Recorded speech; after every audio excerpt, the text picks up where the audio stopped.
welcome back.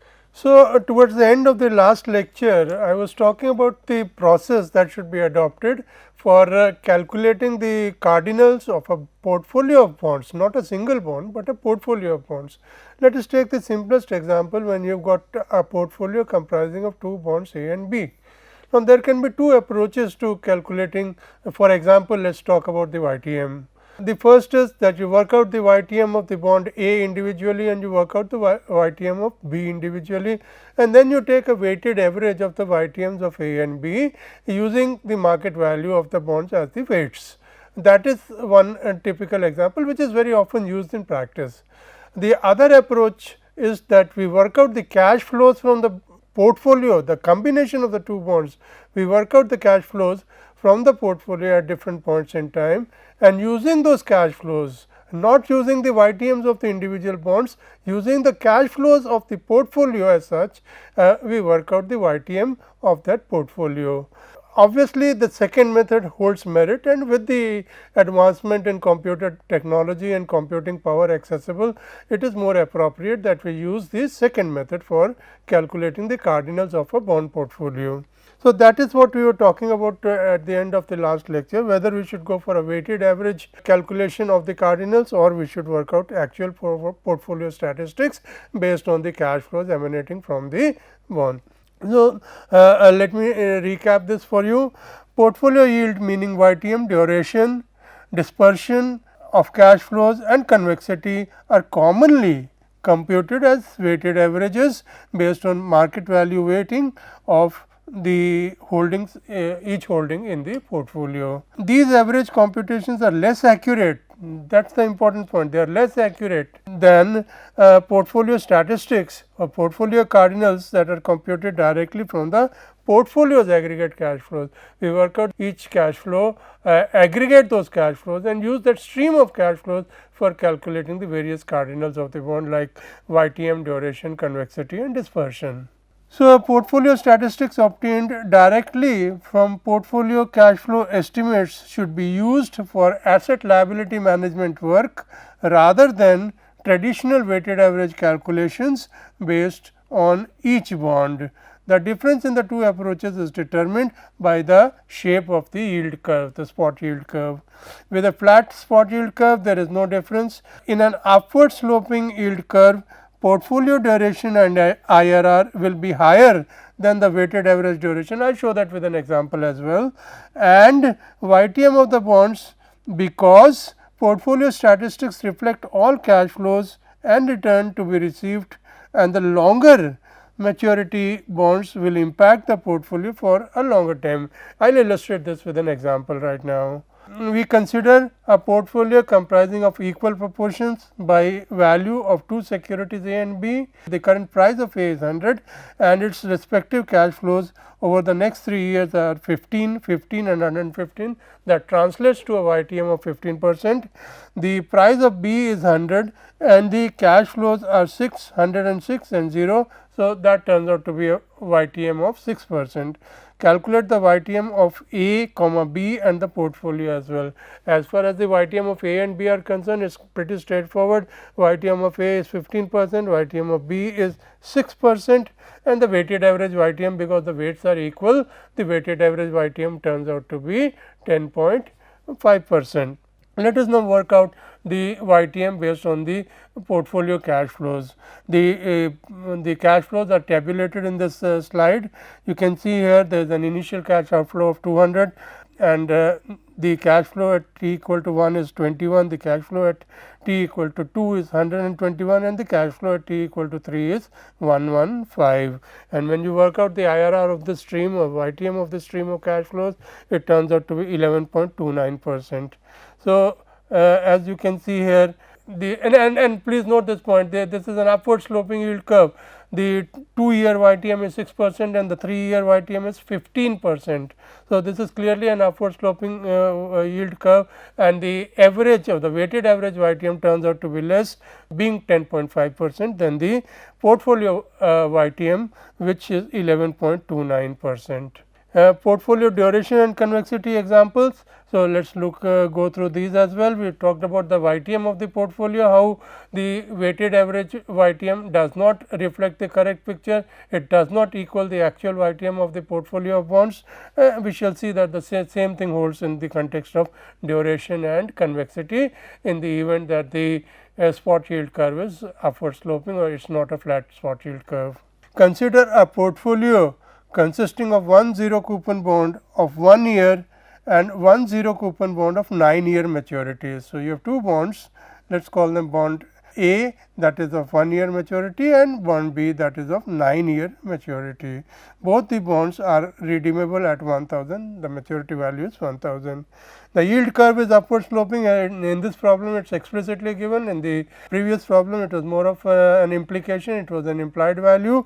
We had the 3-year YTM as 15% and the 2-year YTM as 6%. In this case the figures are explicitly given, it is an upward sloping yield curve, and the relevant spot rates are S01 is 10% and S09 is 30%. S01 is 10%, S09 is 30%. Calculate the actual and weighted average portfolio, Macaulay's duration and convexity. So, for working out the weighted average portfolio duration, it is quite straightforward. We work out the duration of A and B, both are 0 coupon bonds. So, the duration equals their maturity, and the maturity of A is 1 year, the maturity of B is 9 years. So, the duration of A is 1 year and the duration of B is 9 years.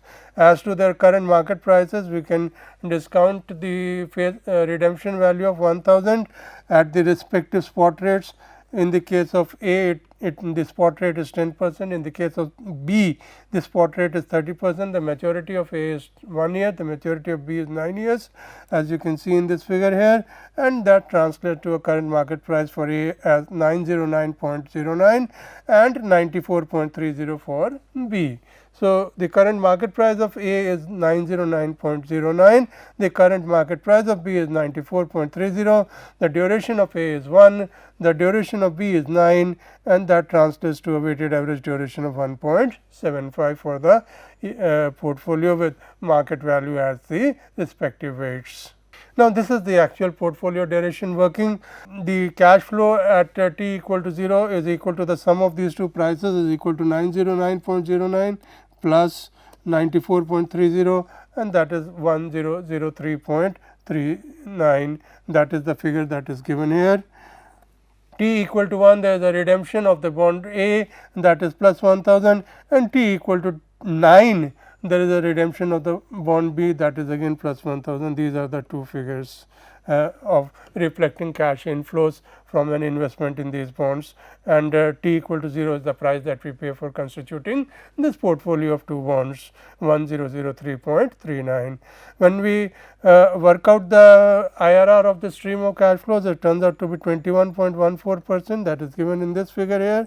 IRR is equal to 21.14%, that is the portfolio IRR, please note this point. And using this portfolio IRR, if we calculate the duration turns out to be 2.4186 years. 2.4186 years. How do we compute the duration? That is pretty much the use of the standard formula, and the important thing is that the rate that we use for calculating duration is this IRR of 21.14%.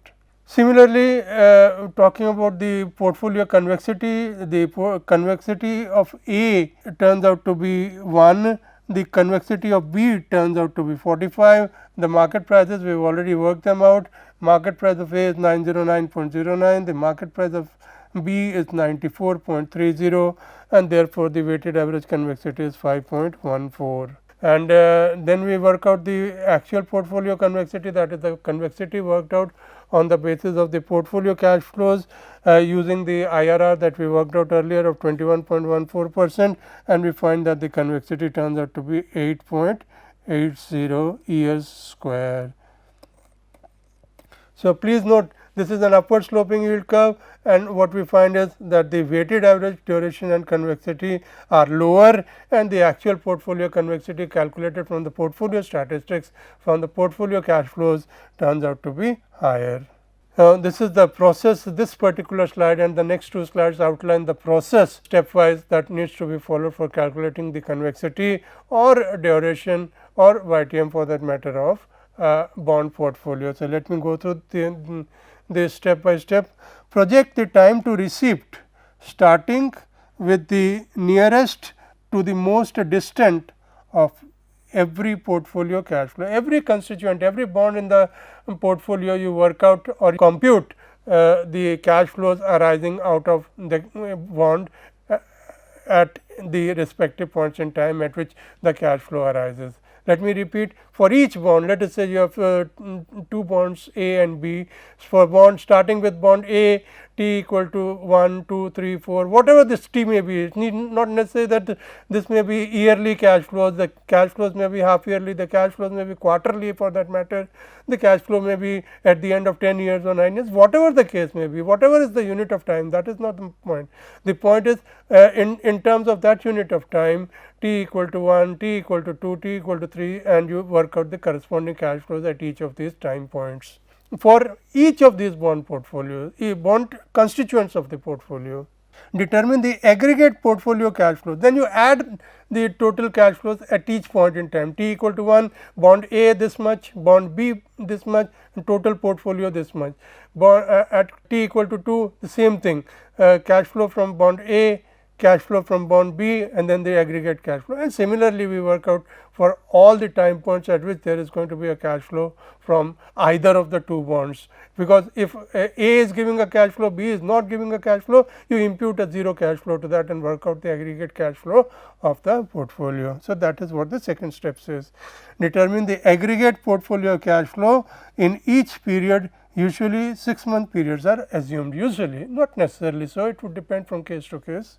Determine the portfolio IRR that equates future cash flows with the current market value of the portfolio. This is in some sense, this is the YTM of the portfolio, YTM of the combination of bonds that comprise the portfolio. So, determine the portfolio IRR that equates future cash flows with the current market value of the portfolio.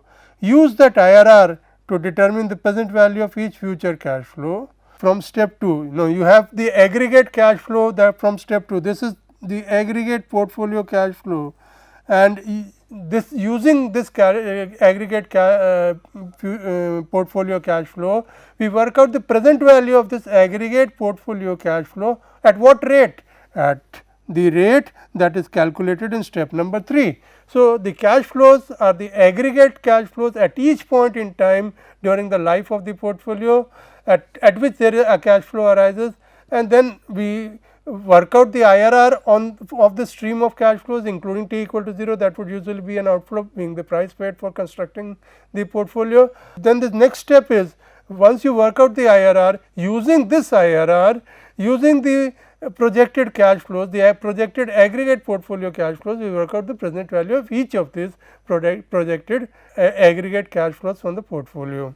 So, these present values will now constitute the weights, as you can see here. Calculate the present value weight to apply to each payment as its present value, which is calculated in step 4 divided by the current divided by the market price, which will be equal to the sum of these present values. So, let me repeat, step 1, I arrange the cash flows in terms of their timings for each bond. Step 2, calculate the aggregate cash flows at each point in time at which there occurs a cash flow from any of the constituents of the portfolio, where there is no cash flow from a particular constituent, but there is a cash flow from another constituent, impute the cash flow as 0 and work out the aggregate cash flow. Step 3, calculate the IRR of the stream with the initial price at being the outflow, and step 4, work out the present value of each of these cash flows at what rate? At the IRR. So, these are the 4 steps, and step 5, calculate the weights. What are those weights? The present value of the cash flow worked out at the IRR divided by the sum of the present values, which will represent the market price of the instrument. For each cash flow, multiply this weight y. This weight y is what? This weight y is the present value of cash flow divided by sum of market price, or you can say sum of present value of cash flows. So, present value of a particular cash flow divided by the aggregate of all cash flows occurring during the life of the instrument, excluding the t equal to 0 cash flow in this particular case.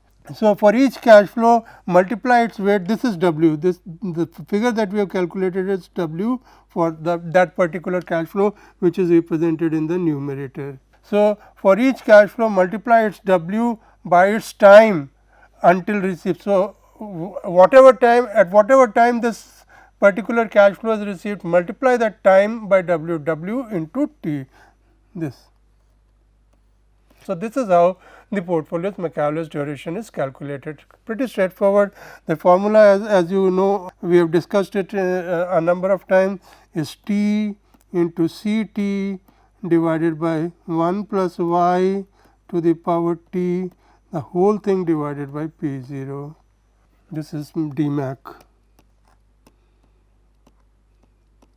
Duration is normally expressed in years. So, if the cash flow periods were in 6-month increments, divide by 2 for annual duration. So, that is the convention in the event that we are using the unit of time as 6-month periods instead of 1 year periods. Similarly, if it is a quarterly cash flow bond or a portfolio of bonds giving you quarterly cash flows, then you have to adjust the duration calculation accordingly. Use that quarterly period for calculating the duration and multiply it by 4, divide it by 4 to get the annual duration.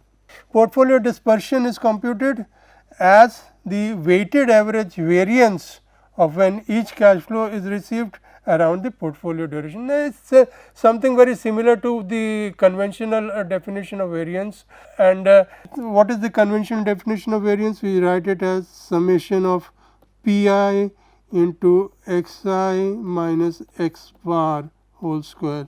So, in this case x bar is nothing but the duration, xi is the timing of that particular cash flow, and Pi is the weight that we calculated earlier in the preceding step, that was W. So, that is the one-to-one correspondence between the calculation of dispersion in the context of bond portfolios and the calculation of variance which is conventionally done in statistics. Pi corresponds to Wi, the weight of that particular cash flow. Xi represents the timing of that cash flows starting from t equal to 0 onwards, and x bar represents the duration of that bond. So, that this quantity x minus x bar basically represents that what is the timing of that cash flow with reference to the duration of the bond, which is a measure of dispersion using this formula. Remember, duration is just the weighted average of when all the cash flows are received. We have discussed this just now. Portfolio modified convexity can be computed by summing for each cash flow T into T plus 1 into W and divided by 1 plus IRR whole squared. So, that is the formula that again we have discussed in a lot of detail when we talked about the definition of convexity. It is pretty much the same thing. A repetition rather. Now, we talk about yield curve strategies. Active portfolio management is pretty much a well known term. So, let us quickly run through it. Active portfolio requires the manager to take a view on the future evolution of interest rates. If the manager acting on his view is correct and the view is not already reflected, this is the catch, the view is not already reflected in the security prices. That means, the market's perspective or the market's perception is at variance with the analyst's perspective or analyst perception, or rather portfolio manager's perception of the future evolution of the prices of his portfolio or the constituents of the portfolio is different from that of the market, then and his perception turns out to be correct, then obviously he is going to make profits out of encashing his perception, because the market's perception loses out because it does not turn out to be correct, his perception turns out to be correct, and that is how he makes a profit. That is the entire game of portfolio management, the perception of a particular analyst, the perception of a particular portfolio manager vis-a-vis the market's perception, because if the market perception coincides with the portfolio manager's perception, then that means what? That means the portfolio manager's perception is already encoded into the prices, and then therefore, you cannot extract any profit in that situation. It is only when the portfolio manager's perception is at variance with the market's perception and the portfolio manager's perception turns out to be correct, that he turns out to, or that he would be making a profit, because he acting in consonance with his perception would construct a strategy that would benefit him if his perception turns out to be true, and consequently, if his perception actually turns out to be true, that strategy would give him high returns from his efforts. Strategies for a stable yield curve. If we assume that the yield curve is stable, in an upward sloping yield curve, extend maturity and therefore duration to earn a higher yield and expected return. I will illustrate this with an example. It is pretty straightforward and it is very interesting as well. Now, in this example, what you have is an upward sloping yield curve.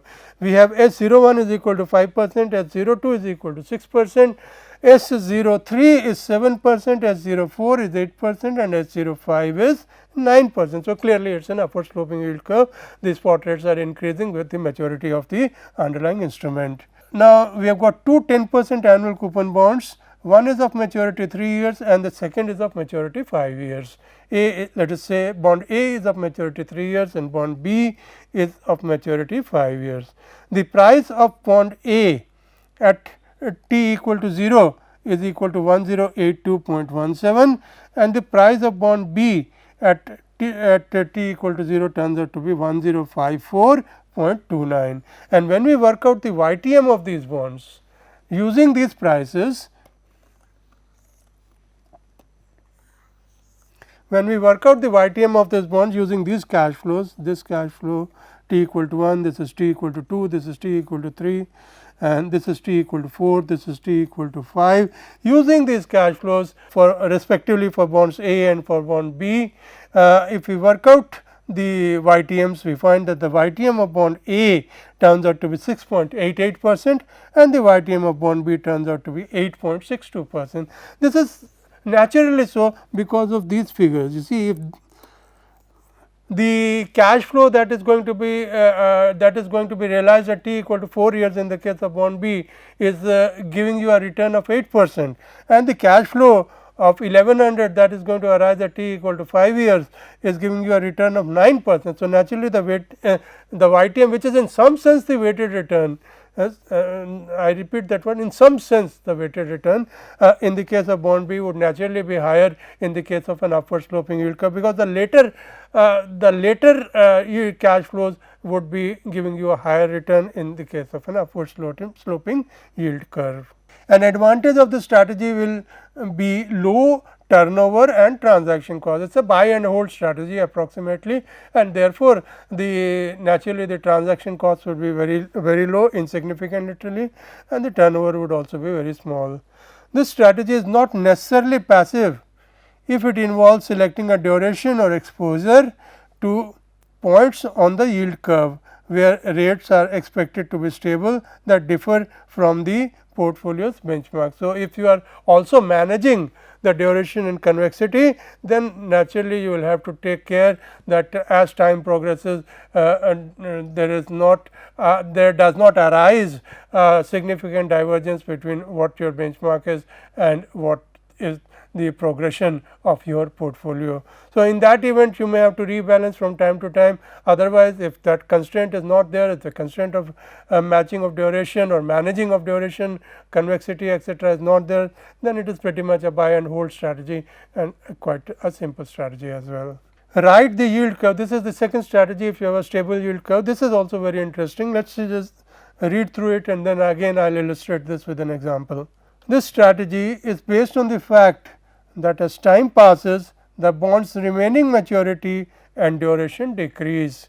In an upward sloping curve, that means its yield will decline as time passes and therefore, its price will increase. That is the basic. For example, let me first give you a typical example. Let us say you have a bond investment of over 2 years.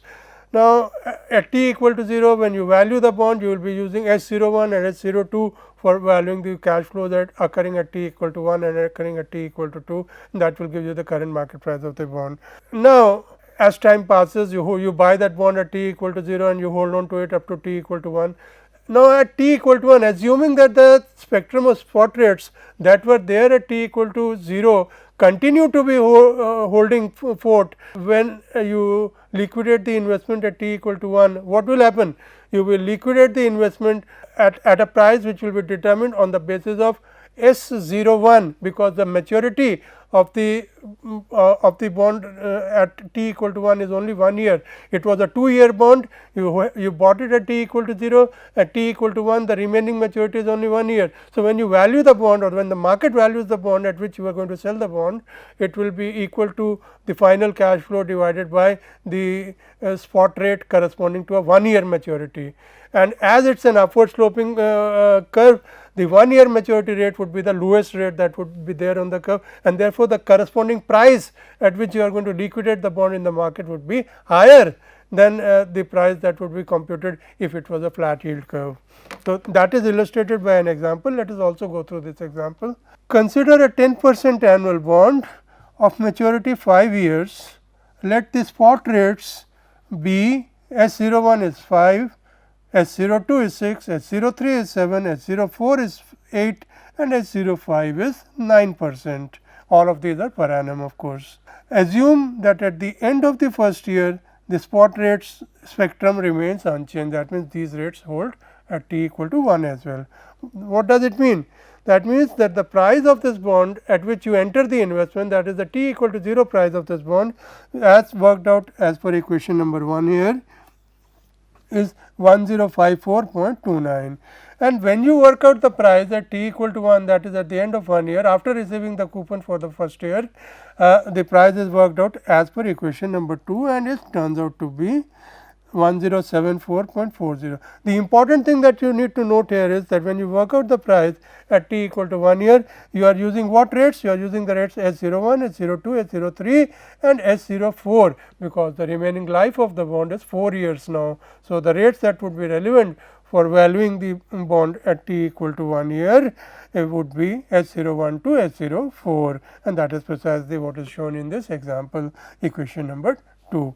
So, what is the yield for you? The yield for you is 1074.40, the price at which you sell the bond, plus the coupon payment that you receive at t equal to 1 year, minus the entry value of the investment, that is 1054.29, that is this figure, and divided by the entry value of the investment, that turns out to be 11.39%, which is significantly higher than the 1 year rate of 5%. Indeed, it is higher than S05 as well, it turns out to be 11.39%. This is the Excel calculation of those figures that I mentioned just now. This strategy differs from the buy and hold strategy in that the manager will look to find the bond with a combination of higher duration and positioned at the end of a relatively steep portion of the curve. Greater the steepness of the curve, greater would be the returns realized from this strategy. So, that as time passes and its yield declines, the bond will offer the greater increase in price, the greatest increase in price.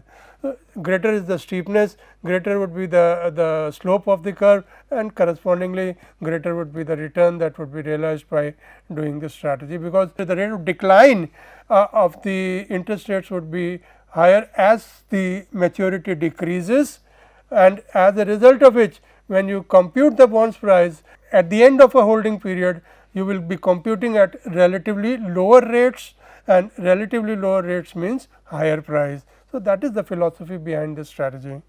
Then after the yield declines, the manager sells the bonds and rolls out the curve to repeat the process by buying another bond at the end of a steep segment of the curve. Buying bonds at the end of a steep segment of the curve also means that they have an initially higher yield, which also adds to the return earned. So, that is another important point. Higher the yield, lower the price at entry. So, the greater the steepness as far as the far distant rates are concerned, higher would be the distant rates and lower, because they would be contributing at the point of entry of the investment. Therefore, the entry price would be lower, the exit price would be higher and the returns would be higher. I shall continue from here after the break. Thank you.